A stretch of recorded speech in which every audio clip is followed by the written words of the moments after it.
Welcome to the Ridgecrest podcast. This is where we sit down each week for a deeper look into the previous Sunday's sermon. My name is Matt. I'm the executive and discipleship pastor here at Ridgecrest. As always, I'm joined with Michael Estes, our senior pastor. You continued your series this week, looking at the book of Ruth, and you kind of been doing that one chapter at a time. So kind of jump right in, into the second chapter this week. And I will say one thing you did, and I actually had some comments on this already, as far as reading the entire chapter. Yeah. And individual I was speaking to, he had shared how he really enjoyed that, because it again sets that context, help understand kind of the big picture and the points and things really this week kind of looking at this idea of service. You had to go back and forth a little bit to kind of see specifically how Ruth was serving, how Boaz was serving, and so it required some bouncing around. But by reading the whole chapter, I think that really helps. Then you're able to trace back through, and so that was just one comment that I already had this week. And as you kind of work through, this second chapter, you specifically looked at Ruth and her going into this field and gleaning and getting this barley. And in the sermon, you specifically mentioned that she gathered a lot, enough for probably several weeks. Yeah. And I think you mentioned basically an ephah was about 30 to 40 pounds of barley, which is a whole lot of a grain. Right. And so as I was, sitting there listening and thinking of that, my first thought was, well, what would have been the value in barley then? Because you have wheat, and even in today's culture, we have wheat, we have rice, we have corn. Sure. A lot of different products to make a whole lot of different things. And to be honest, whenever people think of barley today, usually it's associated with alcohol, with beer, as being a key aspect. They're not making that. Of that. And so I wasn't sure if Ruth just, she just said that, her and Naomi would be fine just creating their own brewery and selling that product. I don't think that was the plan. So tell me what was, all this barley, what would it have been used for in their time? Yeah, so the primary use of barley back then would have been to make bread cakes, basically. It's a type of bread that would have, one of the things I looked at said that it didn't have any natural leaven in it, so, is really beneficial for some of the things that they do with unleavened bread and that sort of thing. But beyond that, one of the things that it did, and one of the things I found out about as I did some research on this, is that you could plant it without plowing. And so, like in smaller areas where fields would have been a little bit difficult to plow, what they would do is they would just go out and they would have a planting system, but they didn't have to plow those fields. And so for smaller areas that normally would not have been very useful, they would plant the barley there. And then barley would germinate and actually totally finish the growing cycle about 6 to 7 weeks sooner than wheat. And so it gave you an opportunity to use all of your land and then also to have an extra source of basically kind of something that you could use to replenish what you used in the winter earlier than you would have for your wheat. And so, but typically what they would do is they would use the barley to make bread cakes. They would bake it into these rounds and use it to make these cakes. You mentioned how much Ruth did. So Micah, my son, decided that he was going to do the math because he wanted to find out how much over the course of a 7-week period, 49 days, how much barley, and it would have been barley and wheat that Ruth would have collected. And so if she would have collected for 49 days, 30 pounds, he came up with the number of 1,470 pounds. And for 40 pounds, it was 1,960 pounds. Wow. And which is that's pretty impressive to think about. That's a ton of barley and wheat that Ruth collected if she collected the same amount on a daily basis, which there's no reason for us to think that they didn't. Yeah. So which means for a lot of things, one, it provides plenty of food for her and Naomi, but also if we go beyond that, it gives them the opportunity to probably sell some of that, and to provide for other things that they might need. So it's pretty cool. I'm glad he did the math for me because there's no way I was doing that math, but he that showed me that Ruth put a lot of hard work into what she did for Naomi.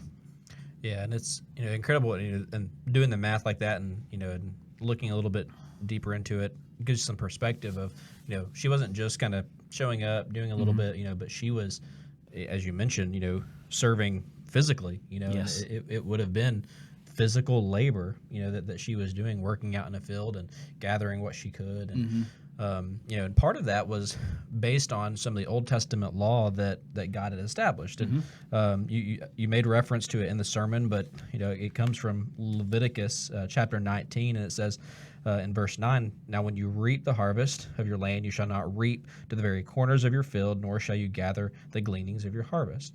Nor shall you glean your vineyard, nor shall you gather the fallen fruit from your vineyard. You shall leave them for the needy and for the stranger. I am the Lord your God." And so we see this kind of early law that God established, again, further illustrating his compassion for those in need. And here this verse specifically referenced, the person who is needed, or even the stranger. And really, Ruth fell into both of those Yeah, she did. categories. And so you had this law that was created, and I guess the question I have for you is, how can we look at some of these Old Testament laws like that one and apply it, in our culture today in regard to serving the poor, or as Scripture would refer to someone as a stranger in our community? Yeah, so that was a great question, because when I first saw it, I was thinking to myself, okay, that made me think about, we're not agricultural. So like sometimes when we read through things in the Old Testament, I mean, there may be people that hear this that may be agricultural in some sense. They work in that field, but for the most part, we're a service-based economy, and so it's hard to think, okay, I'm not making anything. So if I'm not making anything, what do I leave behind for those who are in need? Plus, we don't have a social structure in place where we have people wandering around trying to pick up leftovers and that sort of thing. So we have to be really intentional about this. The first thing, as I thought about, is that it's important for us as believers, if we're going to take care of the poor and the stranger, one of the things that we have to do is pay attention and be on the lookout for the poor and the stranger. So I think that one of the obvious ways that we can do this is just kind of financially, to be intentional to set aside some of our financial blessing, something that is going to be primarily used for helping those in need. We do that at the church. We have this thing that we call benevolence, and Sure. We set that aside as an opportunity for those who have real needs that we can help out with in real concrete ways. And so it's not just us handing over money, but it's us taking care of things for people who can't take care of themselves at that moment. We can do, and by the way, we can do that individually. We find out that a friend of ours has a need, and we have the ability to meet it. That is a type of way of like leaving behind the gleanings, in my opinion. And so I can't tell you the number of times where Julie and I have had people kind of do that sort of thing for us. I'll never forget, we were living in North Carolina, and Julie was working, but I was not at the time. We had Jackson, our oldest, was very young, and it was tight. Like money was tight. We had enough to get by. We were okay, but it wasn't great. And any kind of major expense that came up could be a real problem. And so I'll never forget one day, Julie had a dental issue that came up, and she had to get it taken care of, and it was a crown, I think. And we got the bill, and it was like $842. We were like, I don't know how we're going to pay this. Like, I don't know where that money's coming from. And I don't know how this happened. Obviously, God was involved in it, but within a couple of weeks, we opened our mailbox, and anonymously we received $842 exactly. And I think that's an example of somebody who had resources and they saw a need.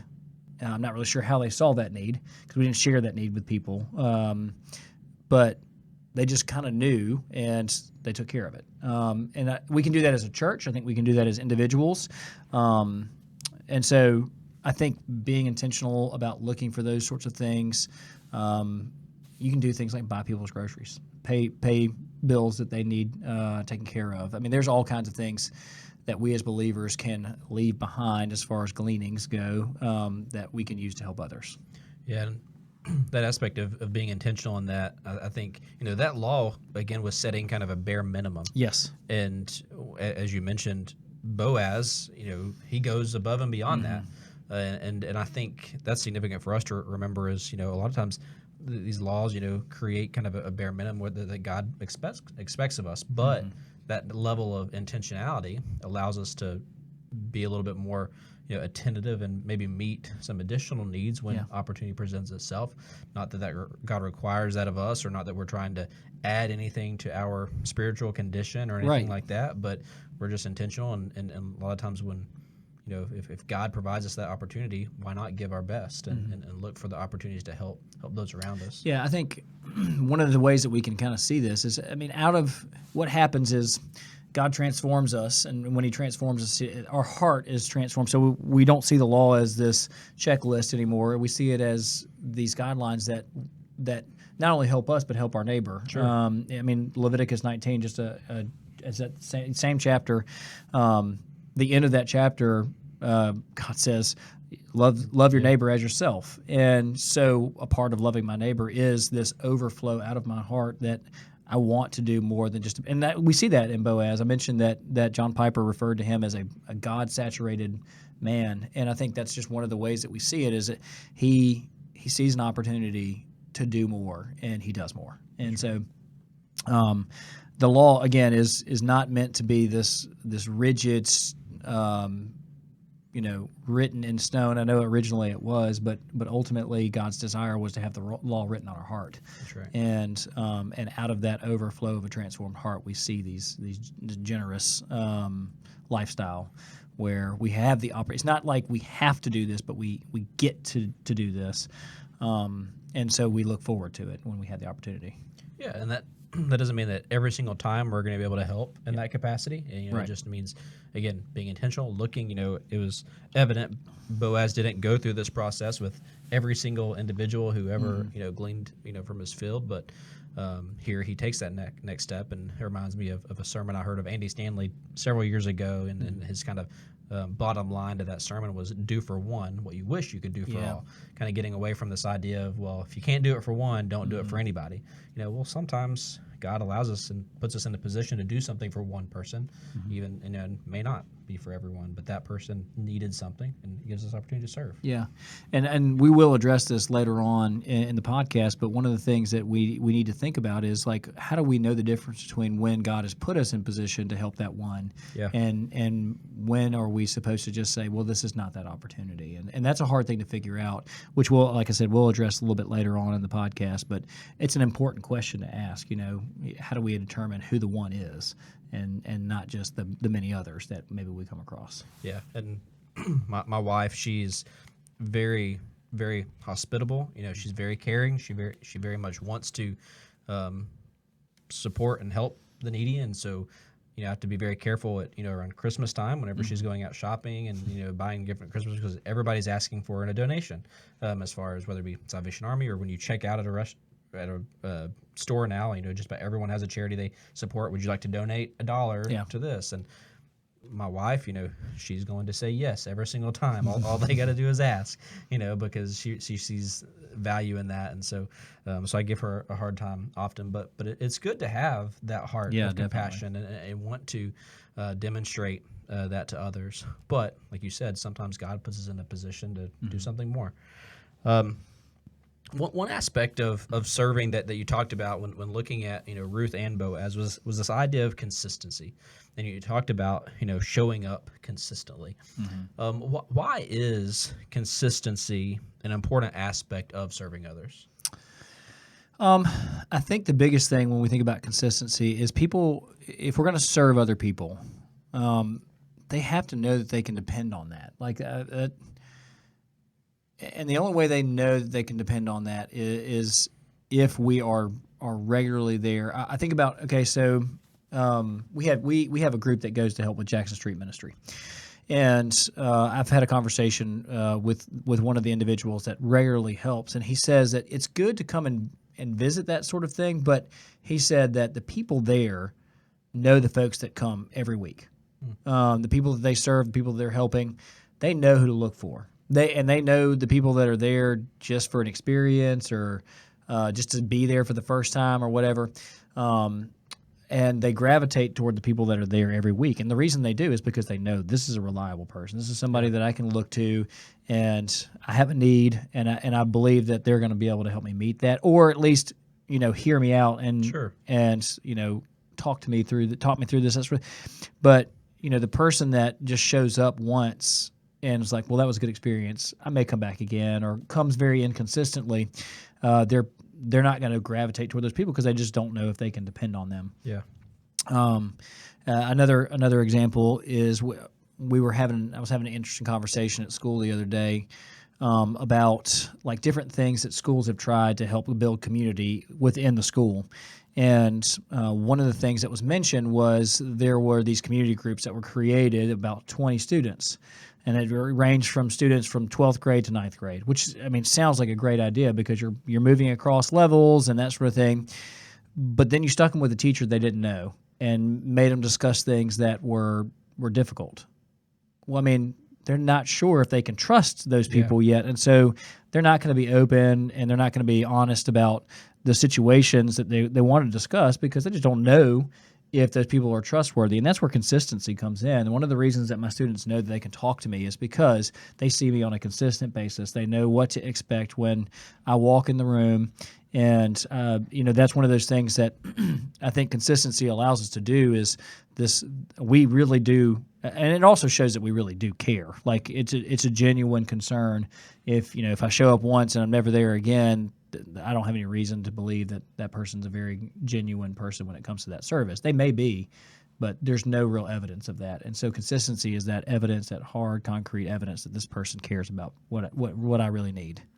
So I guess what I'm hearing is this idea of consistency is focused in on the relationship you're building, not necessarily the act of serving. Right. And it's not necessarily consistently meeting a physical or a monetary need every single time, but it's making yourself available so that the individual understands you truly do care. Because it's easy for us to just hand out money or just hand out services or whatever it may be and meet kind of a temporary need, but we're neglecting that relationship.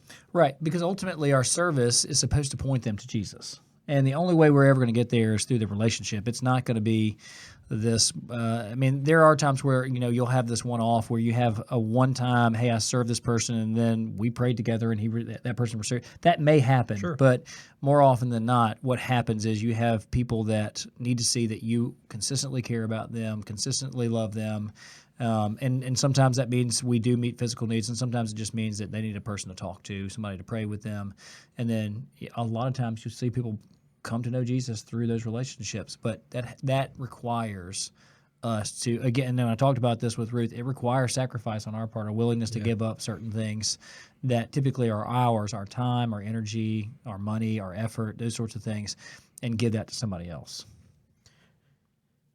Along those same lines, when we're identifying some of those needs in an individual's life, and sometimes an individual may share something, say, hey, here's a specific need I have, can you pray for me? And we talk about how we encourage our people to take time right then to pray for them as well as continue.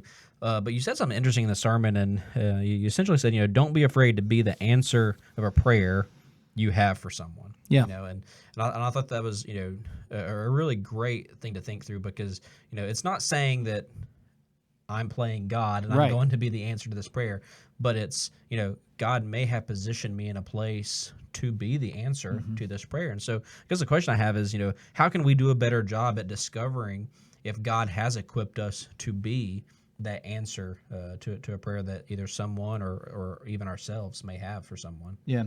So I think there's a couple ways to do this. One is just kind of pay close attention to the circumstances around the situation. If you already have a relationship with the person, if you already have a very specific understanding of those needs, if you see that there are certain things about the situation that lend itself to your helping, those are all things that kind of point you in that direction. And then spiritually, and as I thought through what I said this morning, I wanted to be careful not to say, hey, we're just taking over and taking God's place in that. But like if we look at what happens in in Ruth chapter 2, Boaz literally prays over Ruth and says, "The Lord repay you for what you have done, and a full reward given to you by the Lord, the God of Israel, under whose wing you have come to take refuge." And then he provides refuge for her. Sure. And so I think God prompted him toward that prayer, and then God showed him, "Hey, you can do this for her."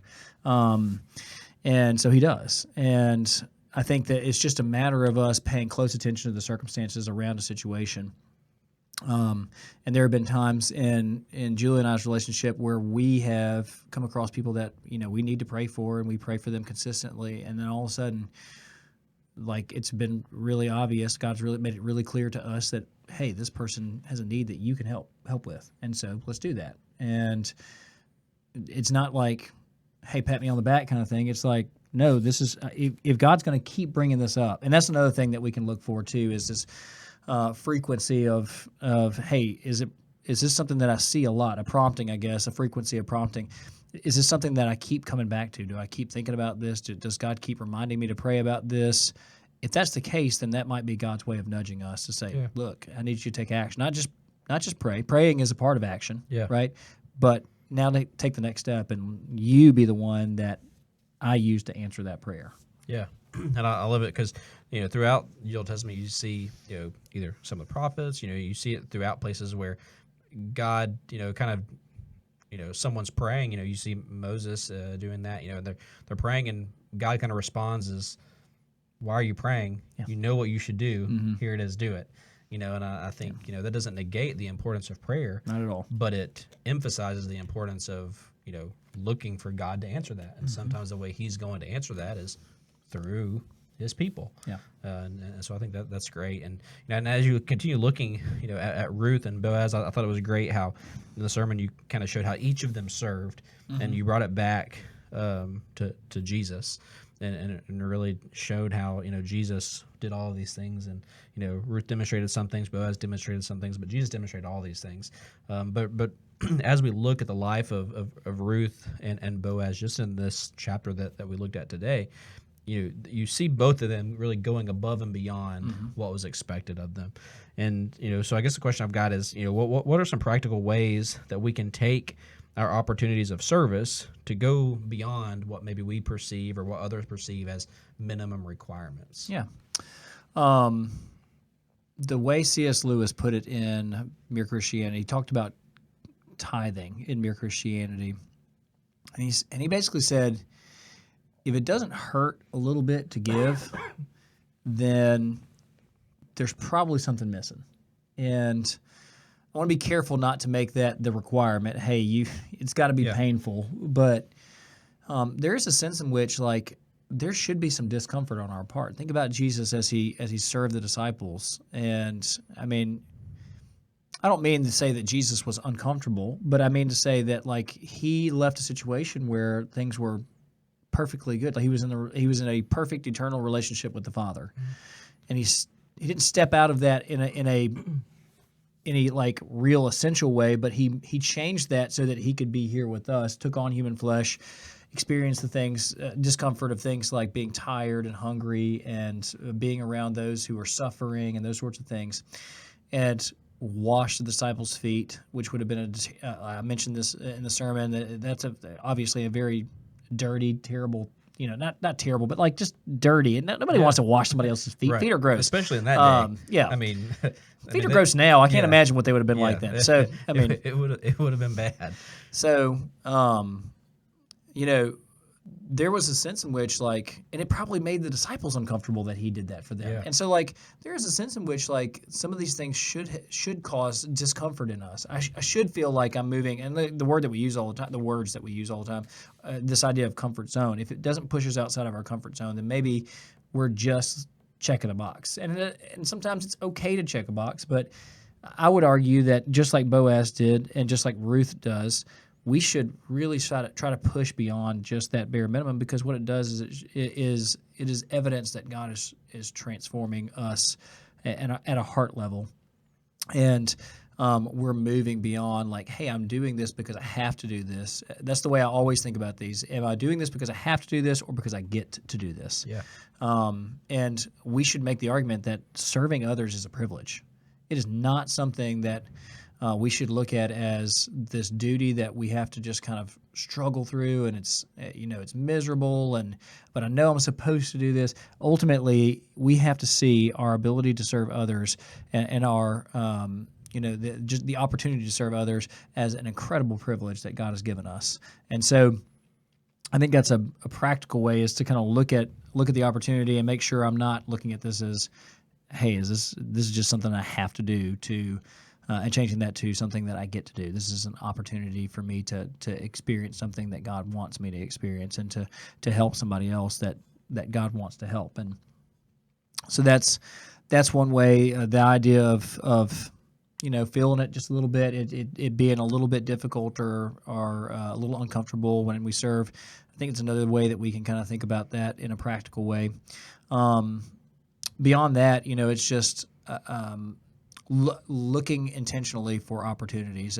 We use that word a lot, but if you're not being intentional about things, then you're not going to see a lot of opportunities that are there before you. And so it's just,